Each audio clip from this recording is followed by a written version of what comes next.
Eu sou Marcelo Carvalho. No vídeo de hoje eu vou falar sobre versionamento e reprodutibilidade. Para a gente se localizar aqui dentro da abordagem de projeto de pesquisa, a gente vai estar por aqui. E eu vou falar sobre cada tópico desse um pouco. Eu criei uma apresentação que eu vou chamar de bloco 1, onde eu falo sobre a ideia, o conceito e a ferramenta associada. E no bloco 2 eu vou falar sobre o código no AR direto. Versionamento é a versão do documento. Imagina que eu sou um estudante e mais cedo ou mais tarde eu vou precisar fazer um trabalho de conclusão de curso, uma dissertação, uma tese de doutorado. E para isso eu vou fazer um documento e durante o desenvolvimento eu excluo uma parte do conteúdo que eu acho que é desnecessária, mas eu me arrependo no futuro e vejo que aquilo lá era importante e preciso reconstruir. Para que isso não aconteça, eu crio versões de documento. Então, versão 1, versão 2, versão final, versão professor já viu e assim por diante. Esse problema é um problema antigo. Né? Atualmente já existem ferramentas que auxiliam nesse processo, como o Office 365, o Google Docs e Dropbox, etc. Mas quando a gente sai da área acadêmica e vai para a área profissional, a gente se depara com outro desafio, que é a expansão, tanto no número de documentos quanto no número de pessoas que interagem com esses documentos, né?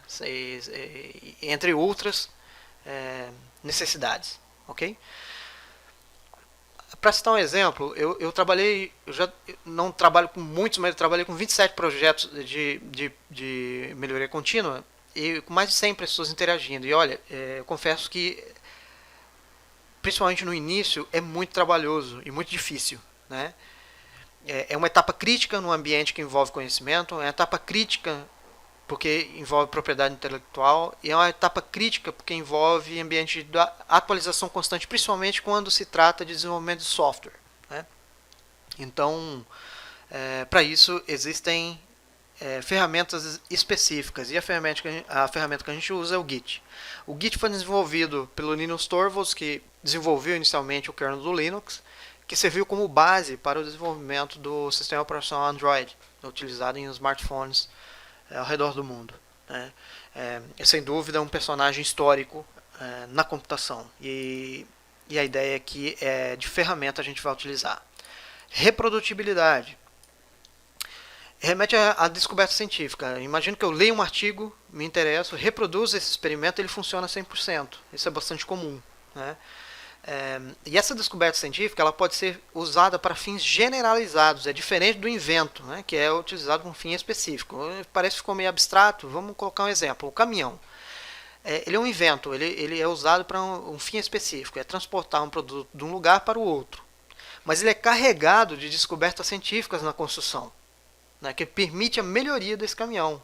Por exemplo, a inércia, né, melhoria de freio, a transferência de energia em movimento, né, que é o motor, as partes de rotação, né, a iluminação, efeitos aerodinâmicos, né, para diminuição de arrasto, a gaiola de Faraday para segurança, gravidade, etc. Mas para que essas descobertas científicas elas sejam possíveis, elas precisam ser reproduzíveis. Né, e ao mesmo tempo podem ser aplicados para fins generalizados. Eu posso usar essas descobertas tanto num caminhão, quanto num trem, quanto num avião, quanto num navio, quanto numa nave espacial ou numa máquina de lavar um forno micro-ondas. Ok? E que isso já remete a outra coisa que é o legado, que é o que? Poder ser usado para futuras gerações em prol do desenvolvimento humano. Então vamos colocar exemplos aqui diretos. Né? Vou colocar os gregos, o juramento de Hipócrates. Né? É utilizado até hoje na medicina. A teoria de Pitágoras, né? Princípio de Arquimedes, elementos de Euclides. Né? Quando eu estou colocando a setinha aqui, é que todas elas chegam ao mesmo resultado, independente de em que época, independente de qual dados. É uma fórmula matemática. Independente de qual lugar que você esteja no mundo, você fez ela, você vai chegar no mesmo resultado. Né? Então vamos pegar Einstein, por exemplo, teoria da relatividade, que posteriormente Lise Meitner foi lá, descobriu a fissão nuclear, uma nova forma de produzir energia. Ronald Fisher, com os princípios de estatística que é usado até hoje, né? A nova. Jennifer Doudna e a Emmanuelle Charpentier, né? Com a edição genética CRISPR, que possibilitou a criação de vacinas em um tempo muito rápido. Né? E no caso do Brasil, o Ricardo Rodrigues, Liu Lin, Hélio Talantino, com o acelerador de partículas, né, o VX e o Sirius, que permite a descoberta de uma gama de materiais, de novos materiais, e assim uma que a gente pode chamar de fronteira na pesquisa científica mundial, ok? Agora imagina se tudo isso não pudesse ser reproduzido, se todo esse conhecimento ele ficasse ali, ninguém conseguisse reproduzir. Parece que a gente não consegue ter ideia da dimensão. Mas quando a gente pesquisa aí no teu buscador aí, Pumapunku, ou Pregnant Woman em Baalbek, ou as pirâmides do Egito, né? Hoje a gente já tem uma teoria do Jean-Pierre Rodin, que está bastante aceita, mas está longe ainda da gente aprender como faz uma pirâmide, ok? Então essas são as dificuldades quando a gente não sabe reproduzir o experimento, né? E por que eu estou citando, e eu demorei bastante nesse tópico, porque é realmente um dos tópicos mais importantes aqui da gente, que a gente está tratando. Então, supondo que, do ponto de vista de um artigo científico, né, ele contém um gráfico proveniente de uma análise de dados. Como esse gráfico foi gerado? Quais são os dados utilizados? Quais parâmetros foram utilizados nesse gráfico? Né? Às vezes as pessoas perguntam, mas por que no R a gente escreve, né? A gente não vai no point and click? Exatamente por isso, para que as pessoas, para que os outros consigam reproduzir aquele resultado. Porque no point and click eu teria que fazer um vídeo explicando, clique aqui, clique aqui, clique aqui. No R não, ou no R, ou numa linguagem escrita, você olha ali e você consegue reproduzi-la, ok? Bom, e a ferramenta que a gente vai usar, no caso, é o R Markdown. Existem Jupyter Notebook, existem uma série de ferramentas, mas como eu uso o R Markdown, eu tenho mais segurança de falar do R Markdown. Ele permite o quê? Ele permite que eu coloque escrita, figura, representação matemática, resultados de análise, por exemplo, uns gráficos que a gente vai ver ali na frente, vídeos, imagens, várias coisas dentro de um documento, e ele permite que eu publique isso. Padronização. A ideia é poupar tempo com o trivial para focar nas coisas mais importantes. Eu coloquei o elemento semáforo aqui porque basicamente em todo lugar do mundo o semáforo ele vai ter as mesmas funções e as mesmas cores, né? Algumas variações pequenas, mas muito fáceis de identificar. Né? Ela encurta o caminho para o cérebro tomar decisão. Imagina no aeroporto do Japão e eu apurado para ir no banheiro e a porta escrita em kanji. Né? Fica difícil, mas a gente vê que tem a representação lá, né? Uma representação universal.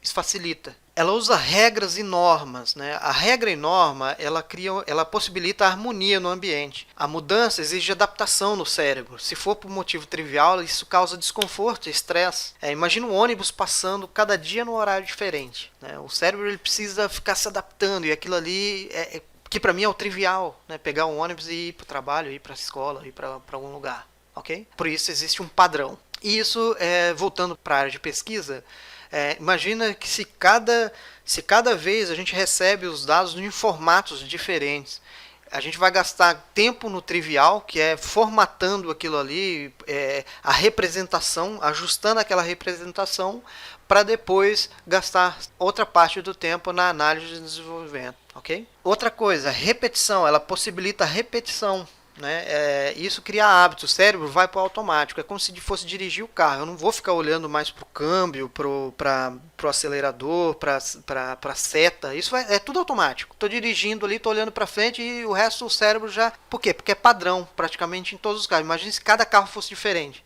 Né? Mesma coisa o computador, por exemplo, os menus, né, nos computadores. Né? E para que tudo isso aconteça, a gente usa o Markdown, que é uma linguagem uma linguagem de marcação. Independente do lugar onde eu esteja, se eu digitar isso aqui, ele vai sair isso aqui. Se eu criei um bloco assim, ele vai sair um bloco assim. Se eu criei uma escrita assim, ele vai sair uma escrita assim. Ok? Isso aqui é apenas um exemplo, até porque não cabia muita coisa, se vai ficar até pequeno, no celular não vai dar para assistir. Mas é um padrão universal. No Brasil a gente usa a BNT, vai ter o Limarca ali com o Eduardo Santana de Medeiros, ele fez um pacote, né, colaborativo. Situação 1. Eu escrevi um artigo, publiquei na internet, alguém leu, gostou e quer sugerir, quer incluir algo que enriqueça essa pesquisa. É possível? Sim.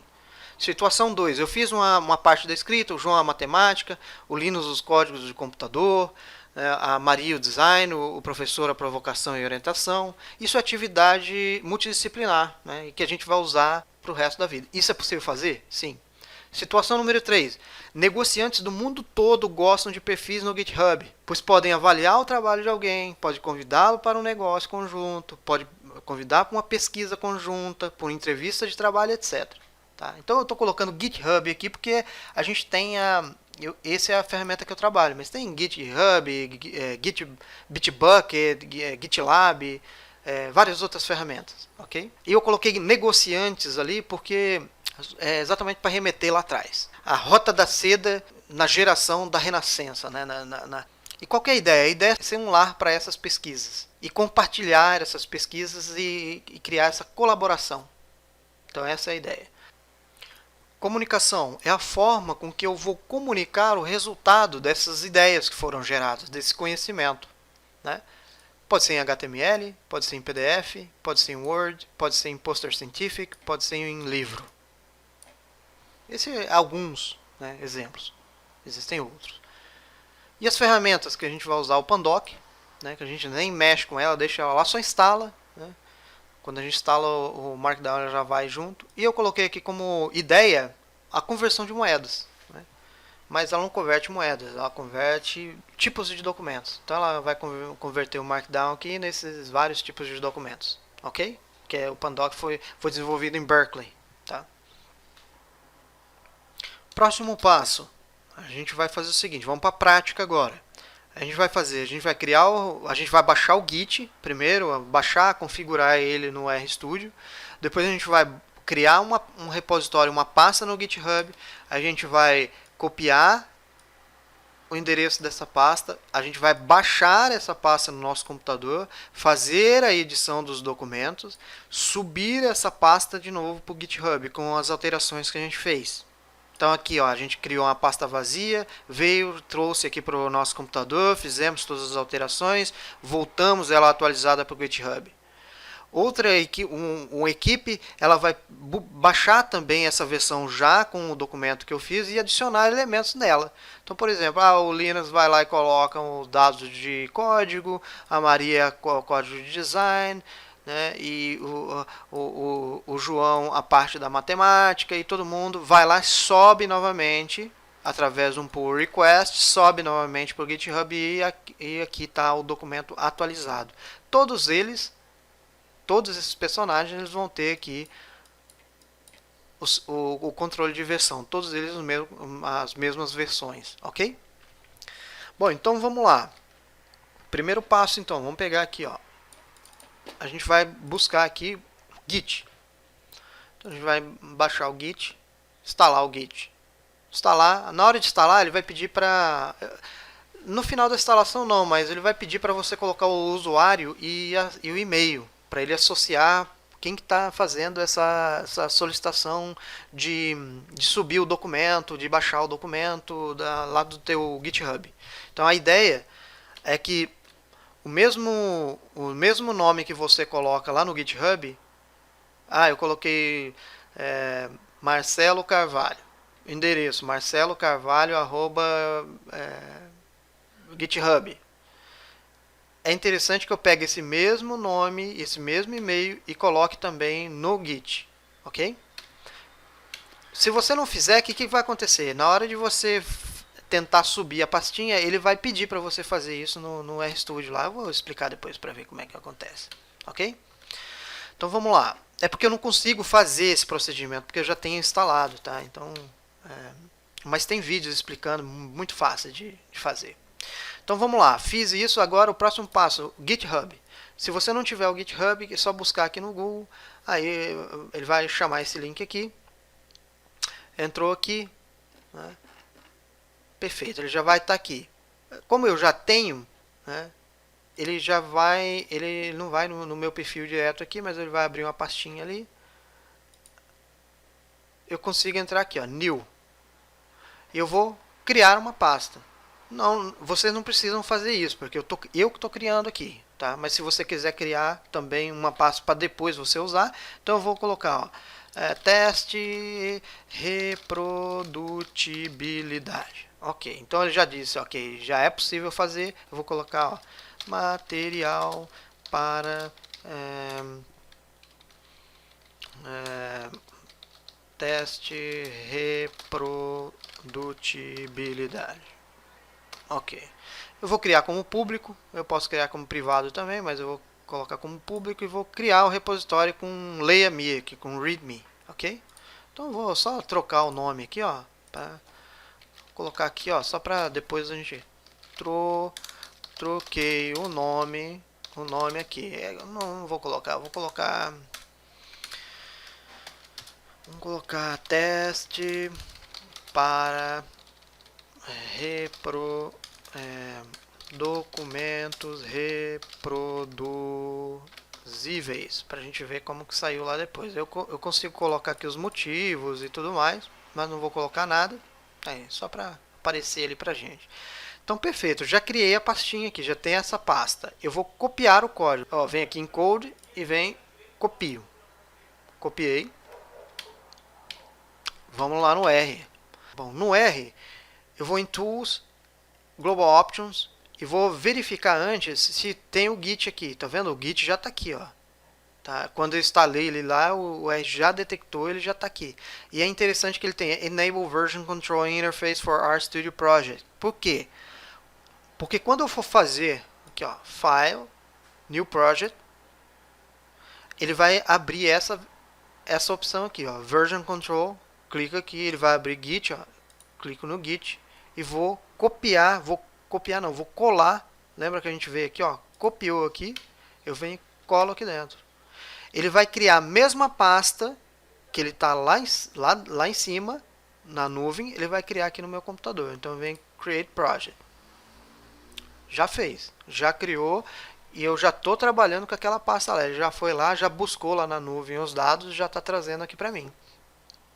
Então já está aqui, ó. Vamos clicar aqui no README, ó, tá vendo? Ó, teste para documentos reproduzíveis, que é a alteração que eu fiz lá em cima. Perfeito? Então, legal. Agora o que eu vou fazer? Eu vou criar um novo documento. Então, New File, or Markdown. Eu vou colocar aqui nome reprodutibilidade. Ok. Eu posso usar templates e tudo mais, mas não vou. Ok, ele já vai me dar uma template. Se eu fizer isso aqui, ó, eu vier aqui e clicar em HTML, ele já vai renderizar. Então eu vou colocar aqui, ó, reprodutibilidade. Ele já vai renderizar um HTML, porque é o formato que eu escolhi de saída. Lembra que aqui, ó, que é o formato já de saída. Então ele já escolheu isso aqui, ó. Ele já me deu, já retornou isso aqui, que é um padrão, né? Ele solta um padrão mesmo só para você ter uma ideia aí, para não ficar sem saber o que fazer. Então ele já dá uma ideia aqui. Só que eu vou fazer o seguinte, ó, eu não quero aproveitar esse código, porque eu só quero aproveitar isso aqui, ó. Eu vou colocar aqui messages. OK, message, vou colocar falso aqui para não, eu vou explicar mais para frente. Depois que eu criei o documento, eu consigo inserir textos nele. Eu vou inserir o seguinte, ó. Quero fazer representações matemáticas. Então eu vou colocar o E igual a MC square. Isso em Markdown, ele já vai sair E igual a MC ao quadrado. Então vamos voltar aqui, cadê onde que a gente estava? Aqui. Vamos abrir um Notion aqui, que eu vou mostrar para vocês. Aqui. Novo teste. Ok. Só para inline equation. Então, quando eu coloco aqui, ele já sai lá, tá vendo? Só que no R, a única coisa que eu vou fazer de diferente é colocar o sinal do cifrão, ele já vai sair ali também, tá? Então eu vou colocar aqui, ó, que sei lá, vamos colocar, eu não sou muito bom de equations aqui, mas eu vou colocar dimensionamento de amostra com variável nominal, o ordinal e população finita, por exemplo. Uma pesquisa de opinião, por exemplo, né? N frac, como ele vai colocar uma linha de divisão no meio, então eu vou colocar aqui, sei lá, o cálculo da amostra, z ao quadrado p q multiplicado por n, d ao quadrado, que é o erro, n menos 1, z square multiplicado por p por q. Quando eu pego esse código aqui, coloco no Notion,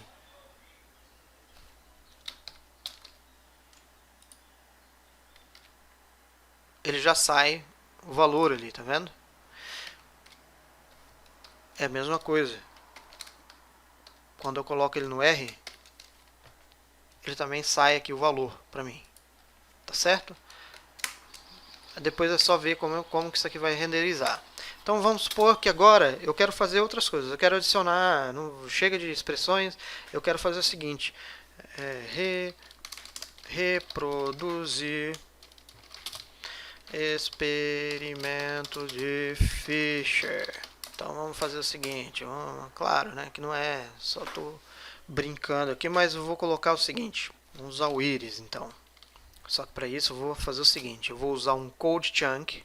Aqui quando eu adiciono o code chunk é um trecho de código que eu consigo executar. Então, por exemplo, eu consigo colocar R, em Bash, em D3, que é JavaScript, Python, C++ e SQL. Eu vou digitar aqui em R e vou colocar o seguinte, ó, tidyverse para manipulação de dados, e vou usar o íris. O íris eu vou fazer o seguinte, eu vou usar um que a gente já vem usando há algum tempo. Então eu vou usar o Factominer, PCA, aí íris, que é o conjunto de dados. Vou usar o scale unit, vou usar o true, que ele já é como padrão, mas para transformar em escala, que se tiver escalas diferentes não interferir no resultado da PCA. Vou pegar a qualitativa e vou colocar ela como suplementar, que no caso aqui é a quinta coluna, é a quinta variável, que é a qualitativa, que é a species. Graph, vou colocar false. Ok, então já fiz a PCA aqui, mas eu preciso de outra coisa. Eu preciso, além da PCA, eu preciso da representação gráfica. Então eu vou usar o facto extra e vou usar o fvis PCA by plot. E vou usar o seguinte, geom ind. Eu vou usar como point para não aparecer os nomes ali dos indivíduos. Vou usar um atributo aqui, ó, point size, eu vou usar 2, point shape, eu vou usar o 21, fill end, que é a bolinha ali, a cor do ponto, eu vou usar a variável qualitativa que eu excluí lá em cima, então eu vou usar a espécie, que ele vai colorir de acordo com a espécie. Eu posso usar o palette, que eu vou colocar aqui como... Eu tenho opções, eu tenho JCO, eu vou colocar aqui a Lancet, da revista Lancet, e vou usar também a elipses aqui, vou colocar ela como true para aparecer as elipses separando esses grupos, tá? Então eu vou fazer uma PCA simples aqui, ok? Então beleza, já fiz. Eu posso executar, tá? Então você pode ver aqui executar. Ela já vai sair assim, ok? Vamos fazer o seguinte, eu vou te explicar aqui, ó. Aqui, tá vendo essas mensagens que saem aqui? Quando você chama um pacote, ele solta essa mensagem dizendo que os pacotes que foram, né, chamados e os conflitos que dão. Para não sair essa mensagem aqui, é para isso que eu coloco essa mensagem aqui no chunk global aqui, para não aparecer mensagem, que isso aqui para mim não interessa, tá? A princípio, ok? É importante, mas nesse momento não é de interesse. Então eu quero que isso aqui esteja lá em cima. Vamos adicionar mais uma coisa aqui. Quero uma tabela simples. Então eu venho aqui, sei lá, vamos colocar feijão. Opa, feijão, laranja, maçã. Números aleatórios ali só para sair a tabela, ok? Então perfeito, vamos ver como é que sai isso aqui. Então eu já coloquei alguns elementos aqui e vamos ver como é que a gente renderiza. Primeiro eu venho salvar, né? Porque senão não vai fazer. Então eu venho aqui em HTML. Posso renderizar em PDF também. Perfeito, então já está aqui os dados que eu coloquei, né? O gráfico que eu gerei e a tabela aqui embaixo também. Tá certo? Então o que eu vou fazer? Ah, legal, bacana. Agora eu venho aqui em Git. E apareceu os dados aqui, tá vendo? Então os documentos, ó. Eu vou clicar em todos e vou dar um Ctrl, é um Shift na verdade, um Shift e vou selecionar todos, vou flegar, ticar aqui dentro. E vem Commit, e vou colocar aqui como versão 1. Versão 1. Dei um Commit. Tá pronta a versão 1. Só que agora eu quero fazer o seguinte, ó, eu quero adicionar outro elemento aqui, só para diferenciar. Então vamos supor aqui que eu quero fazer o seguinte. O que eu vou fazer aqui, cara? Quero fazer uma regressão. Uma regressão com dois grupos. Dois grupos, sei lá, diferentes. E eu vou criar um code chunk aqui. É bem simples, tá? Não tem muito sentido, mas vou usar aqui. Vamos usar um conjunto de dados empty cars. E vou agrupar grow by VS. Vou usar. Se é motor em linha, motor em S. Acho que a gente usou isso aqui no último exemplo. Acho que fica mais fácil. E vou pegar o summarize. E vou fazer o seguinte. Eu vou usar o Broom Package. Esse pacote Broom, a ideia dele é basicamente dar uma arrumada no resultado de uma regressão. Quando a gente faz a regressão, ela sai com aqueles resultados meio, não que desarrumados, mas parece dar dados finais brutos mesmo. E o Broom ele dá uma ajustada, ele dá uma arrumada e o resultado final fica melhor, mas para visualização. Então tidy, vou fazer aqui LM, que é a regressão, né? Linear Model, e vou pegar MPG versus peso. E os dados, eu vou usar o Core Data, por exemplo. Beleza. Então, eu consigo rodar isso aqui. Beleza. Então, já está aqui. Na Estimates... ele não vai fazer... Ele não vai fazer muito sentido aqui, porque o V... O straight, ele tem... a cada unidade de peso ele tem uma quantidade menor de milhas por galão, mas ele também não carrega muito peso, né? Então, mas é mais para entender como que ele roda aqui, tá? O resultado saiu ali. Então beleza, gostei. Vem aqui, eu vou falar, isso aqui é a versão 2. Vamos ticar aqui para... Tem bastante documento aberto, acho que por isso que ele demora. Então versão 2. Aqui, ó, você pode ver que como eu adicionei um elemento, ele fica verde, mostrando para mim o elemento que eu adicionei. Agora vamos fazer o seguinte, ó, eu olhei aqui, mas essa aqui, cara, eu não estou fazendo análise quali, estou fazendo uma quant, então eu não gostei disso aqui, ó, que eu vou tirar. Vem aqui, salvo. Novamente ele já mostrou aqui para mim que houve uma alteração, clico aqui, venho em commit. E vou colocar aqui versão 3. Agora sim, acho que agora ficou legal. Versão 3. Tá vendo que ele está mostrando aqui, ó, o que eu retirei. Verde é o que eu adicionei e vermelho é o que eu retirei da minha versão. Versão 3, dou um commit. Perfeito. Então tá aqui. Ah, mas agora poxa, me arrependi. Eu quero que aquele código volte aqui pra cá de novo. Como que eu faço? Eu consigo vir aqui em diff e vir aqui em history. Olha, ele vai ter a versão 1. Ó, versão 1, que ele vai dizer aqui que tem bastante coisa porque o HTML foi renderizado, né? A versão 2, que foi o que eu incluí, e a versão 3 foi o que eu excluí aqui. E você pode vir aqui no reloginho também, ó, é a mesma coisa. No reloginho você vai direto no history, ok? Então, versão 3 é a que eu tô, que eu retirei, essa eu não quero, eu quero essa aqui. Tá vendo que ele vai dar um número de hash aqui, um número sequencial, uma chave aqui. Eu vou copiar essa chave aqui. Copiar. E vem aqui, ó. Ou eu venho em Tools, Terminal, New Terminal, ou eu venho aqui direto no terminal aqui, ó. Direto no terminal eu vou colocar git reset hard. Opa. Traço hard.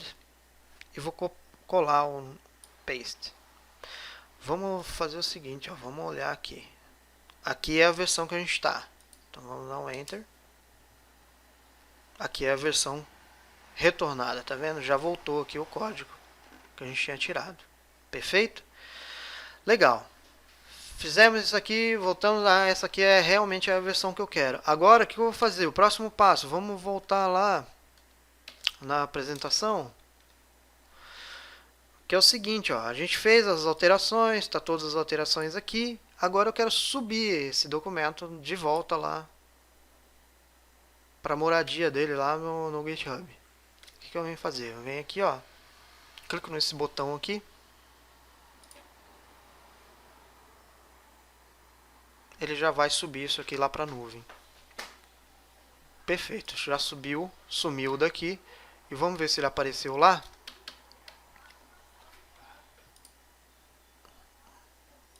Esse aqui é como ele estava.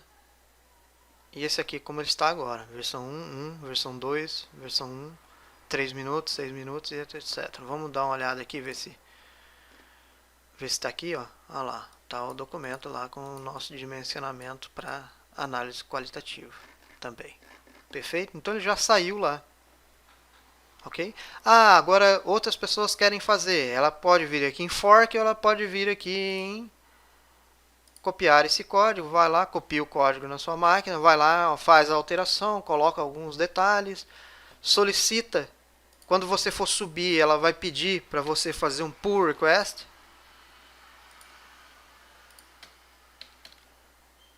Que é essa parte aqui. Como eu criei o documento, eu vou ver que você mandou um pull request, eu vou olhar as alterações que você fez. Ah, legal, bacana, aprovei. Eu vou lá, aprovo, sobe aqui para a nuvem. Ela precisa da aprovação de quem criou o documento, ok? Eu consigo fazer também na versão privada? Consegue. Né? Boa parte das empresas, se a gente for pegar aqui, por exemplo, vamos supor que quando a gente vai pesquisar o GitHub, About GitHub. Então a gente tem aqui, ó, tem 65 milhões de desenvolvedores, 3 milhões de organizações, 200 milhões de repositórios, 72% das empresas do Fortune 50 desenvolvem software usando o GitHub, ok? E no caso do desenvolvimento de software, pode ser usado também para pesquisa de melhoria contínua, que é o nosso caso aqui. Tá certo? Deixa eu ver se tem mais alguma coisa. Bom, a princípio não tem. Eu não sei se eu estou esquecendo de alguma coisa, mas a princípio acho que era isso que eu queria explicar, até porque o vídeo vai ficar muito grande. Eu vou ver se eu edito, corto algumas partes que sejam repetitivas, né? Mas é isso aí. Qualquer coisa pode deixar no comentário. E um grande abraço e até o próximo vídeo.